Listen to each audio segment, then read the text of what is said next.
students, today we are going to solve objective exercise of unit number 1. Question 1 is answer the following questions. मंदरजा Zail सवालात के जवाब दें. Part 1 is define a set. एक set की तारीफ़ करें. The definition is the answer is a collection of distinct. एक मजमुआ distinct मुख्तलिफ एंड वेल डिफाइंड और वाज़िया ऑब्जेक्ट्स अशिया का इज़ कॉल्ड अ सेट. उसे हम सेट कहेंगे. As you can see there is two words that explain the whole definition of set. The one is distinct and the second is well defined. Distinct means, well defined means specific property. That object have specific property is an element of a set. And distinct means not appear more than one time. An element cannot be appeared more than one time in a set. For example, one cannot be appeared two times in a set. The second part is what is meant by the symbol. This symbol means to element of a set. इस symbol का मतलब है कि ये किसी set के element को represent करता है. The third part is name two forms for describing a set.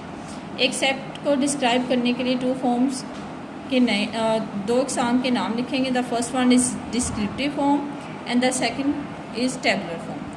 Part 4 what is mean by the word distinct in the set. As we have explained in the first question, distinct means not appear more than once. One element cannot be appeared more than one. Last part of question number 1 is if x is equal to a b c and y is equal to c a b, are these sets equal or not? These sets are equal because all the elements of x a are appeared in set y. That's why these are equal sets. Question number 2, fill in the blanks. Part 1, one-to-one correspondence cannot be established between non-equivalent sets. If these are non-equivalent sets, two sets are non-equivalent sets, then there cannot be established one-to-one relationship between them. Second is dash means a specific property of an object that enables it to be an element of a set or not. This is well defined. The symbol dash mean does not belong to the set. This symbol means does not belong to a set. Dash set is also known as null set. Empty set is also known as null set. Part 5, the symbol is used for two dash sets, two non-equivalent sets. Question number 3 is tick the correct answer. To represent two equal sets, we use the symbol equal. T is the right answer. Part 2, to write an empty set, we use the symbol phi. C is the right answer.